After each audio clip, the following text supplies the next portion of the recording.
Merci d'être à l'écoute des programmes de Sen Radio. Vous êtes sur l'ensemble des réseaux synchronisés. Bonjour, au sommaire de cette édition, affaire Ousmane Sonko, les cours suspendus du lundi 8 mars au lundi 15, une décision du ministère de l'Éducation nationale pour protéger les élèves et les enseignants des scènes de violence qui ont pris des proportions inquiétantes. Aujourd'hui, le chef de l'État Macky Sall est interpellé. Les femmes qui se retrouvent dans un groupe WhatsApp appellent au calme. Fatou Sawsar, invité de l'émission Objection, se prononce dans ce 12 heures. À Sédhiou, les personnes du troisième âge condamnent ces violences et appellent au calme. Et puis, le médiateur de la République, Maître Anne Badara Cissé, qui prend la parole aujourd'hui à 12 heures. 4 Covid-19, 11 décès, 225 nouvelles contaminations. Le directeur de la prévention, Dr El Hadji Mamadou Ndiaye, nous fait le point dans cette édition. Sur l'international, en Guinée, les autorités ont réceptionné le premier lot de vaccins. Les autorités invitent les Guinéens à la discipline et à accepter à se faire vacciner. Le journal des sports et la rétro de Marie-Rose Ndiaye complète cette édition mise en œuvre par Hassan Thioune.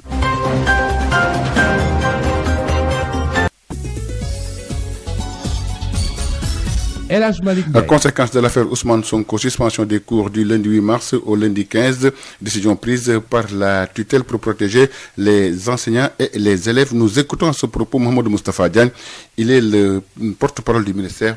Il est joint par Habsa Ilemanouane. Oui, dans le souci donc de protéger les élèves, les enseignants et l'administration scolaire, le ministère de l'Éducation nationale et celui de la formation professionnelle ont décidé de suspendre les cours du lundi 8 mars au samedi 13 mars.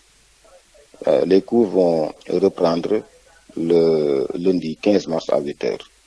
Nous demandons aux parents de veiller sur les enfants, comme ils seront à la maison, et aux élèves de consacrer exclusivement cette semaine à la révision donc des leçons et à l'apprentissage, et d'éviter d'être mêlés à toutes sortes de manifestations. Oui, tous les ordres d'enseignement sont concernés. Du préscolaire au moyen secondaire, ensuite tous les centres de formation qui relèvent des ministères. De l'affaire Ousmane Sonko avec les émeutes et les indignations populaires, Ousmane Sonko toujours en garde à vue, qui doit déférer à la convocation du juge du premier cabinet demain lundi à 11h. Des appels à l'apaisement se démultiplient. Des femmes de tous bords se retrouvent dans un groupe WhatsApp pour un appel à la paix. Fatou Sawsar, directrice de l'Institut Jean et de la famille que nous écoutons, elle était aujourd'hui l'invitée de l'émission Objection. Une situation d'urgence, il faut des méthodes spécifiques. Donc on ne peut pas continuer à réfléchir et à cogiter. Parce qu'il n'a qu'à savoir parler aux Sénégalais avec le cœur. Les Sénégalais, c'est des gens extraordinaires aussi. Très sensibles, à mon avis, quand on leur parle un langage sincère. Ont-ils été atteints par une indignation au point, une indignation totale, ces Sénégalais? Mais on va continuer, parce que ce qui est en train de se passer, le citoyen lambda, c'est le grand perdant de cette affaire. Parce qu'il y a des manipulations de part et d'autre. Quand vous regardez sur les sites internet, on vous envoie des audios de cela qui sont de l'information, de la désinformation. Il ne faut pas qu'on aille plus loin. Je crois que la sortie du chef de l'État permettrait au moins de faire une pause pour ensuite voir comment recommencer et gérer cette situation. Il y a le cas Sonko parallèlement, qui est convoqué ce lundi par le juge du premier cabinet. Oui, de nouvelles charges pèsent aussi sur ses épaules. Je ne sais pas quelles sont les charges qui pèsent. Attendons de voir quand il sera devant le juge, qu'est-ce que le juge dira. Il ne s'agit pas d'anticiper sur ce que le juge, en tout cas, on ne peut pas préjuger de qu'est-ce que ce juge-là fera. Le cas là, il n'y a pas le cas Sonko, c'est le cas Sonko, tout simplement. Il n'y a pas deux cas. La situation aujourd'hui, ça découle du cas Sonko. Oui. Et je dis, c'est la capacité du président à prendre de la hauteur qui nous permettra de nous en sortir, c'est-à-dire au moment où c'est seul le Sénégal qui va nous intéresser. Mais de l'autre côté aussi, l'opposition et la société civile qui dit qu'elle est avec l'opposition dans un camp doit aussi penser que c'est l'avenir du Sénégal qui est en jeu. Ce ne sont pas, à mon avis, des positions pour savoir qui va remporter la victoire. La question ici, c'est de savoir comment sauver le peuple sénégalais. Parce que on est en train de faire des cas. On a détruit certains magasins. On va aller beaucoup plus loin. Ça ne s'arrêtera pas simplement aux magasins. Parce qu'aujourd'hui, ce qui se passe, ces gens-là qui étaient les exclus de la société sont sortis de leur grotte, sont sortis de leurs repères pour se dire aujourd'hui, on va s'en donner à cœur joie. Et on peut même identifier des questions de règlement de compte sur ces affaires-là. Quand on va commencer jusqu'à brûler les maisons des uns et des autres, il faut que ça s'arrête. Parce qu'on ne veut pas arriver à une guerre civile dans ce pays. Donc, pour moi, la gravité va au-delà au-delà de ce que nous sommes en train de percevoir dans l'émotion collective qui nous saisit, mais c'est dire quelles sont les possibilités que nous voyons. Je dis, il ne faut pas qu'on en arrive à une guerre civile dans ce pays. C'est-à-dire, quand vous attaquez quelqu'un et que l'autre contre-attaque, quand quelqu'un va prendre des milices et que l'autre recueille ses milices, cela doit s'arrêter. Et on doit en appeler solennellement au chef de l'État. Nous sommes des femmes et ce sont nos enfants qui vont mourir. Peut-être que les hommes n'ont pas la même vision que nous de cette question-là. S'il faut le supplier, les femmes devraient le faire pour qu'ils se lèvent et qu'ils parlent aux Sénégalais et qu'on arrête cette affaire-là. Le chef de l'État est interpellé car le pays est en danger et le peuple saigne. C'est la réaction de Amsatou Sidibé qui interpelle Macky Sall. Elle est la présidente du mouvement Carlenen. On l'écoute. Monsieur Macky Sall, l'heure est grave. Le pays est fortement secoué. En tant que chef de l'État, vous êtes face à une grande responsabilité. Vous êtes face à votre destin et surtout, vous êtes face au destin de votre peuple. Votre peuple saigne et est dans le désarroi. Vous avez l'obligation de décrisper la situation. Prenez les décisions sages et justes pendant qu'il est encore temps. Au peuple sénégalais, je demande de préserver notre unité et notre bien commun, le Sénégal. Que la paix revienne rapidement au Sénégal. À propos de l'affaire Ousmane Sonko, à Sédhiou, les personnes du troisième âge condamnent et appellent au calme et à la sérénité ces personnes regroupées au sein du corps des volontaires du troisième âge et du conseil des aînés de la région de Sédhiou exhortent au dialogue entre différents acteurs de quelque bord que ce soit pour veiller à la paix sociale et à la stabilité. Manding Djité, ancien inspecteur technique de la jeunesse et président du corps des volontaires du troisième âge que nous écoutons, il est avec Moussa Dramé. L'État, l'opposition, la jeunesse, locale ou nationale, les anciens, tout le monde, la sécurité, tout le monde doit se dire que nous devons travailler pour arriver à apaiser la situation, à revenir au calme, à engendrer l'esprit de développement du pays. Parce que la violence engendre la violence retarde le développement endogène. Nous qui avons vécu avec les Moussa Kanté, avec les Ibou Diallo, nous avons travaillé pour que Sédhiou sorte du lot dans le cadre du développement. Nous avons travaillé pour que Sédhiou ait des routes goudronnées, Sédhiou soit désenclavé, Sédhiou soit ceci ou cela, dans le sens du développement. Nous avons des acquis, mais en une matinée, si la jeunesse prend le feu et brûle, c'est ce que nous avons travaillé, et qu'est-ce qu'elle va mettre à la place? Donc j'appelle à la jeunesse de revenir au calme, penser, de réfléchir et de dire ce que nous avons actuellement, c'est ce que nos pères, nos grands-pères ont fait. Nous ne sommes pas là pour dire Pathé a raison ou Samba a raison. Nous ne sommes pas là pour ça. Et dès que le pays est dans une situation pareille, notre voix doit être entendue pour apaiser la situation, pour amener les gens à la raison. Et puis à Djanama, l'élève Djibril Kanté, en classe de première, atteint par balle au coude, a été finalement amputé du bras. Selon les sources proches de la famille, samedi, les élèves de cette commune de l'est de Sédhiou ont brûlé des pneus et fait face aux forces de l'ordre pour protester contre l'arrestation du député Ousmane Sonko.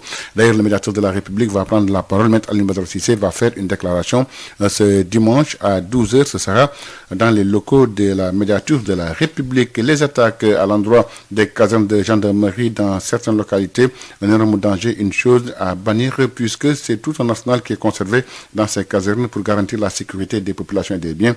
Riyadi Sankong Fati, le colonel de la gendarmerie à la retraite, appelle les parents à sensibiliser leurs enfants. On l'écoute. Il est joint par Josette Kali. Bon, je crois que d'abord, je suis très peiné par rapport à ces événements parce que je trouve d'abord insensé et dangereux. Insensé d'abord parce que, vous savez, au-delà du symbole que représente la gendarmerie avec le drapeau étant une institution, c'est que d'abord, c'est un instrument au service des populations. Comme vous le savez, les autorités, à la demande d'ailleurs des populations la plupart du temps, on met en place les brigades le plus proche des populations pour être à leur service, assurer leur sécurité, constituer pour ces populations le refuge. Attaquer cet instrument, c'est comme si dans votre maison qui vous protège, vos portes et fenêtres, vous les ouvrez pour laisser entrer qui vous voulez. Quand j'ai dit que c'est insensé, dangereux, parce que nos casernes, les brigades de gendarmerie, les commissariats de police sont des casernes militaires et paramilitaires. Comme qui dit ça? Nous avons des armes qui sont des munitions. Donc, tout objet permettant, mais également, mais en cas d'utilisation pour aller au maintien de l'ordre ou bien pour aller chercher et attraper les malfaiteurs. Donc, tout un arsenal qui ne doit être manipulé, ne doit être approché que par des spécialistes. Si le Sénégal est aujourd'hui en placé à ce niveau, au niveau international, ce prestige-là, on y tient. Les chefs qui commandent ces unités sont très regardants. C'est pourquoi on ne peut pas accepter que le moindre élément de police, le moindre élément de gendarmerie ne puisse pas utiliser la force, à la limite les armes, en dehors du strict respect de ces principes de la loi. C'est pourquoi, d'abord aux parents qui doivent expliquer qui ça, parce que d'expliquer aux jeunes l'utilité de ces postes de gendarmerie et commissariat de police. D'abord eux. Ensuite, qu'ils disent également ce caractère dangereux. La gendarmerie, c'est le partenaire, c'est des populations et des jeunes surtout. Parce que quand ils doivent faire des légalisations, ils doivent chercher des certificats de bonne vie et mœurs, c'est à la police, c'est à la gendarmerie qu'ils vont. Donc c'est leur instrument à eux. Tout ça, ça doit être su, ça doit être expliqué. Ce n'est pas le commissariat de police de la banlieue qui est là, qui doit les protéger, qui est là à leur service, contre lesquels on doit mener ces attaques. Vraiment, cet appel que je lance à ces jeunes, à leurs parents d'abord et aux jeunes, que ce sont leurs partenaires. Sud FM. Nous parlons de la Covid-19 avec 11 décès, 225 nouvelles contaminations, dont 126 issues de la transmission communautaire recensées ce jour. Le ministre de la Santé et de l'Action sociale signale également 38 nouveaux cas graves pris en charge dans les services de réanimation. Le point avec le directeur de la prévention, El Hadji Mamadou Ndiaye. Sur 2057 tests réalisés, 225 sont revenus positifs, soit un taux de positivité de 10,94%. Les cas positifs sont répartis comme suit.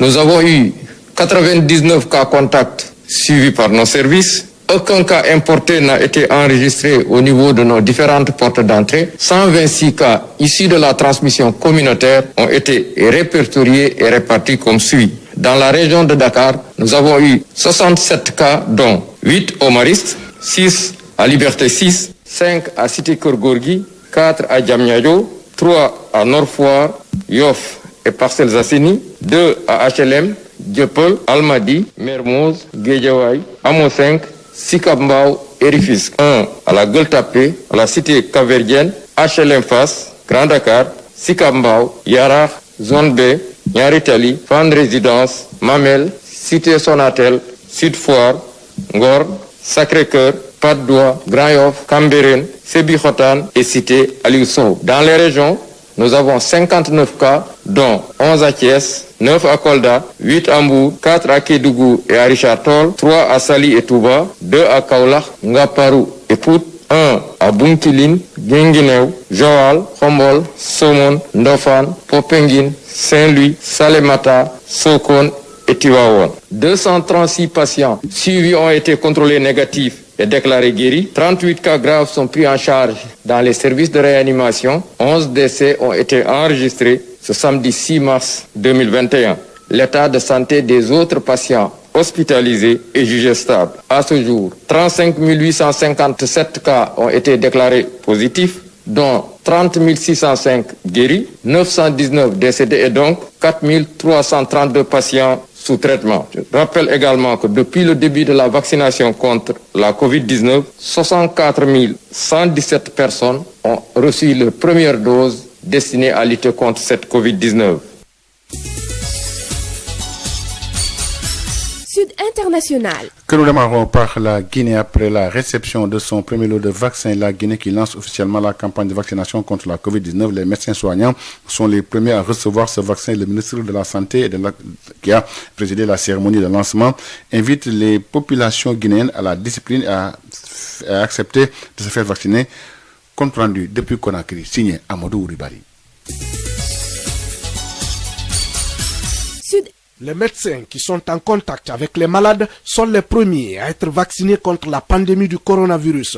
Devant les membres du gouvernement, partenaires au développement et hommes de médias, l'administrateur d'un des centres de traitement épidémiologique reçoit sa première dose de vaccin. Sourire aux lèvres, Mohamed Fatoumata Kondé exprime sa satisfaction. J'avoue que j'ai pris le vaccin, je suis vraiment content. Je n'ai pas eu de fièvre, je n'ai pas eu de céphalée, aucun symptôme. Donc c'est pour vous rassurer que le vaccin il est vraiment efficace. L'Agence nationale de sécurité sanitaire exprime sa préoccupation face à la flambée ces derniers jours du nombre de contaminations de la maladie du coronavirus. L'arrivée de ce premier lot de vaccins en Guinée est donc un ouf de soulagement pour les autorités qui viennent d'ailleurs de prendre des mesures de restriction comme l'interdiction des cérémonies de mariage, baptême et la fermeture de tous les lieux de distraction. Le représentant du gouverneur de la ville de Conakry salue l'engagement de l'OMS à accompagner la Guinée dans la lutte contre la pandémie du coronavirus. Après une année d'efforts, jour pour jour, nous en sommes à un stade du combat contre l'ennemi commun. Le ministre de la Santé est aussi tout heureux. Le médecin colonel Remi Lama invite le personnel soignant et tous les autres citoyens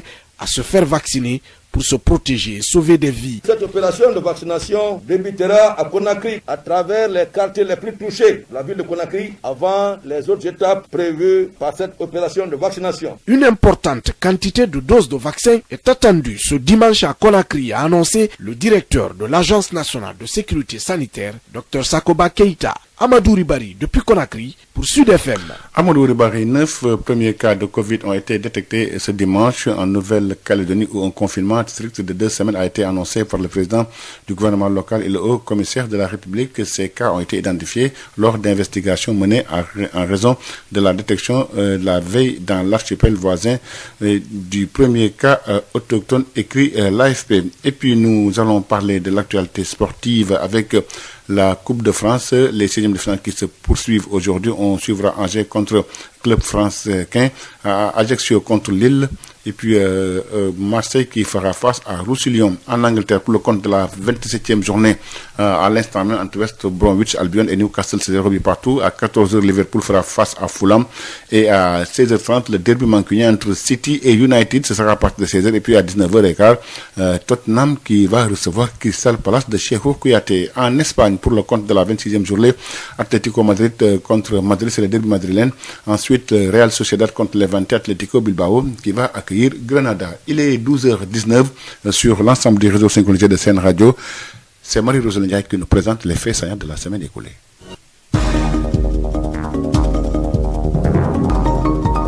Bonjour et bienvenue, vous suivez la rétrospective des faits saillants de la semaine sur Sud FM Sen Radio.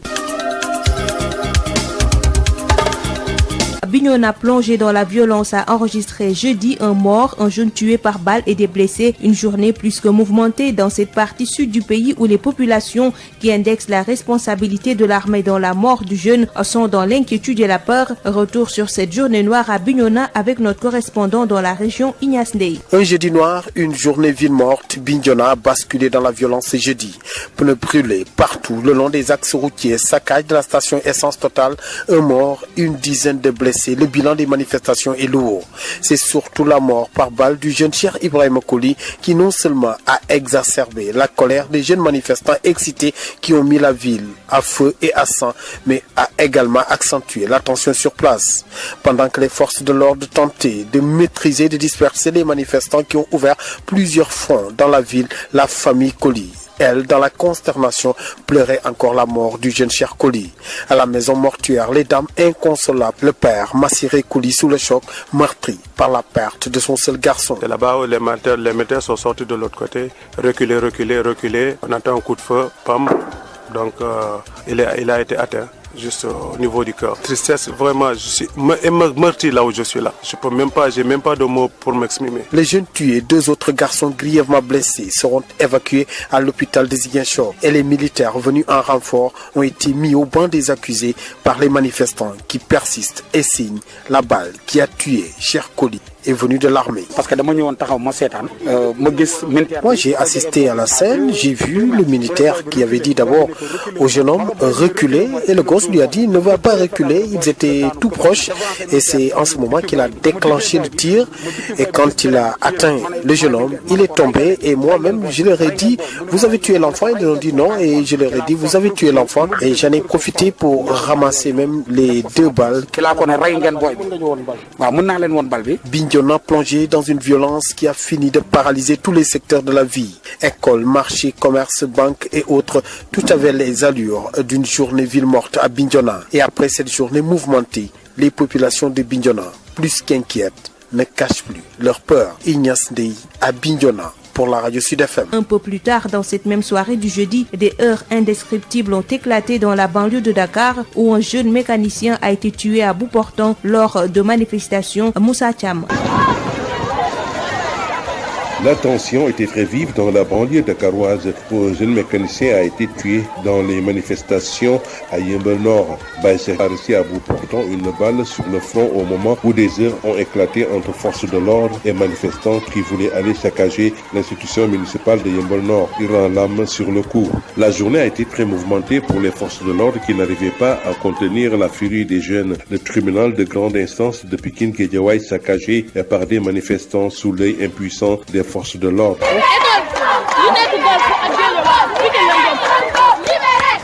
La boutique Auchan de Pikine pillée par des populations.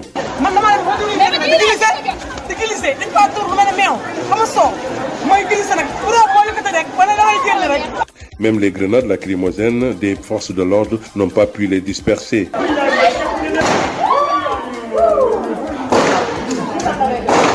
Tout comme la station Total au niveau du rond-point Canada, complètement pillée durant la nuit.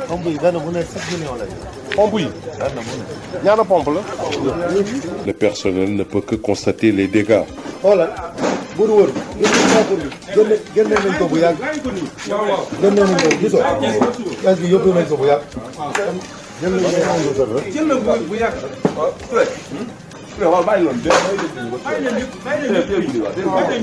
A signaler que même les travaux du BRT à Guédiawaye au niveau de Dialmbaye n'ont pas été épargnés par les manifestants. Les zincs de protection ont volé en éclats. Les manifestants voulaient se rendre également à l'hôtel de ville de Guédiawaye, mais stoppés net par les forces de l'ordre qui sont restés impuissants au niveau des 2 voies de notaire où un bus d'académique a été complètement caillassé.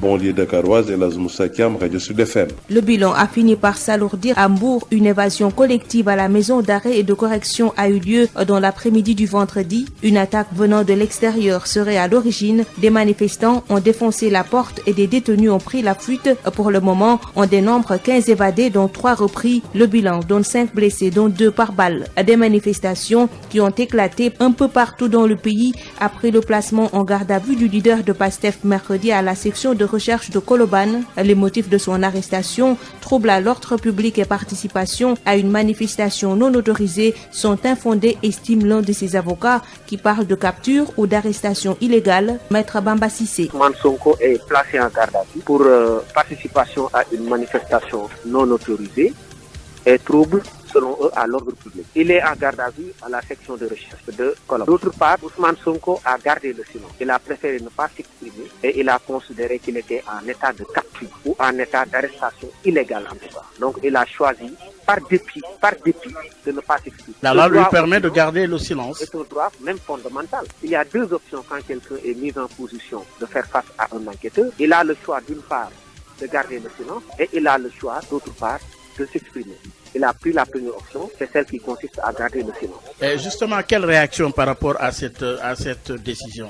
Scandalisé et choqué par ce qui se passe, parce qu'on ne peut pas éviter quelqu'un à venir comparaître devant la justice, que chemin faisant, on veut l'arrêter pour trouble à l'ordre public, alors que son intention, lui, était de répondre à la justice. Et il y est allé, il a voulu y aller, et lorsque nous avions sollicité notre offre de facilitation de son déplacement, parce qu'il avait été bloqué au Stèle Mermoz, au rond-point, par les gendarmes, nous avons demandé aux gendarmes de nous laisser amener Ousmane Sonko parce que le juge d'instruction l'attendait. Et après cela, nous sommes partis pour le prendre moi-même, Demba Ciré Bakili, maître Joseph Etienne Dione et maître Cheikh Ourey Chiba. Sur place, Ousmane Sonko a voulu nous accompagner dans notre véhicule pour aller rejoindre le juge d'instruction. Ils l'ont immédiatement capturé pour lui dire que vous êtes en état d'arrestation pour trouble à l'ordre public et participation à une manifestation non autorisée, des infractions qu'on ne comprend pas d'ailleurs parce que le trouble à l'ordre public n'est pas une infraction. Oui. Ça peut être la conséquence d'une infraction. Ils étaient d'accord, ce revirement vient d'en haut. Ils veulent lui coller une infraction pour le rendre inéligible en 2024, c'est tout. C'est du flagrant délit, oui.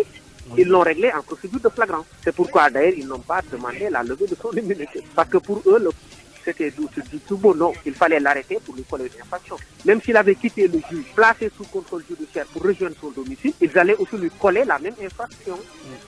Donc dans tous les cas, ils étaient préparés à lui mettre sur le dos une infraction parce que le dossier de viol était d'une légèreté telle qu'il ne fallait pas continuer. Le lendemain, jeudi, le doyen des juges a servi au président du parti PASTEF un mandat d'amener qui fait suite à une demande de comparution. Il a été conduit très tôt le vendredi au palais de justice de Dakar où il a fait face au juge Samba Sall sans la présence de ses avocats. L'audition a été renvoyée jusqu'à lundi. Le procureur a déposé une demande de levée de l'immunité parlementaire pour la troisième charge qui pèse sur Ousmane Sonko, dont l'appel à l'insurrection Abdoulaye Diop. Le leader de PASTEF, les Patriotes, va passer son premier week-end à la section de recherche. Son audition par le doyen des juges a été reportée selon Maître Bamba Cissé, un de ses avocats. Ousmane Sonko, son audition a été reportée au lundi. C'est le dossier de viol. Et je rappelle que dans ce dossier de viol, le juge d'instruction qui a été saisi en premier, Mamadou Seck, a demandé à être désaisi du dossier pour convenance personnelle. Maintenant, je vous informe que Ousmane Sonko sera entendu lundi par le doyen des juges d'instruction qui nous recevra le lundi matin à 11h. Une troisième procédure judiciaire vise Ousmane Sonko, ajoute l'avocat. Ousmane Sonko, son audition a été reportée au lundi. C'est le dossier de viol. Et je rappelle que dans ce dossier de viol, le juge d'instruction qui a été saisi en premier, Mamadou Seck, a demandé à être désaisi du dossier pour convenance personnelle.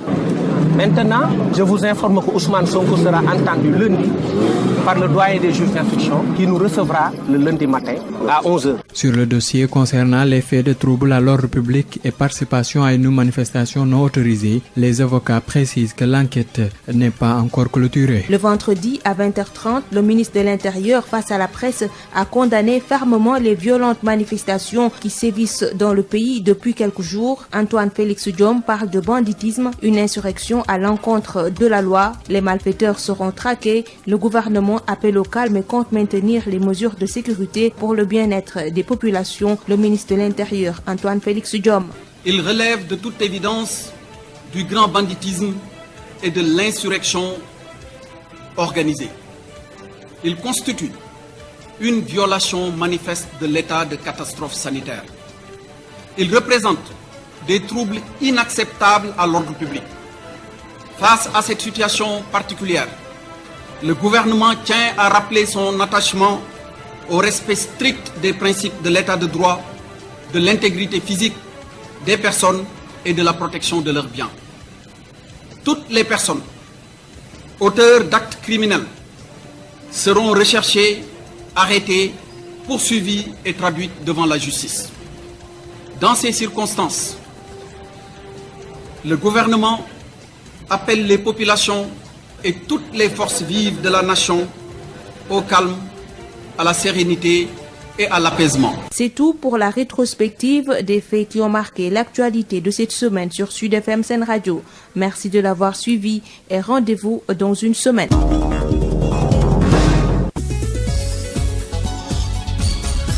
Il est 12h30 sur l'ensemble du réseau synchronisé de Sen Radio. C'est la fin de cette édition. Le rappel des titres. Les cours suspendus du lundi 8 au samedi 13, une décision du ministère de l'Éducation nationale pour protéger les enfants, et les élèves et les enseignants des scènes de violence qui ont pris des proportions inquiétantes et qui interpellent le chef de l'État Macky Sall. Les femmes qui se retrouvent dans un groupe WhatsApp appellent au calme. Fatou Sawsar, invité de l'émission Objection ce dimanche, s'est prononcé dans cette édition. Et puis à Sédhiou, les personnes du troisième âge condamnent les violences et appellent au calme. Le médiateur de la République, M. Alioune Badara Cissé, fait face à la presse depuis 12 heures pour se prononcer sur cette situation. Covid-19, 11 décès, 225 nouvelles nouvelles contaminations. Le directeur de la prévention, Eladji Mamoudou, a fait le point dans cette édition. Et puis en Guinée, les autorités ont réceptionné le premier lot de vaccins. Les autorités qui invitent les Guinéens à la discipline et à accepter à se faire vacciner. Vous avez suivi la relation de notre correspondant sur place, Amadou Ribari, le journal des sports et la rétro de Marie-Rose Ndiaye ont complété cette édition. Présentée par Eladji Mamoudou, la partie technique a été assurée par Hassan Thioune. Absolument, on vous retrouve à 13h pour le journal en Wolof.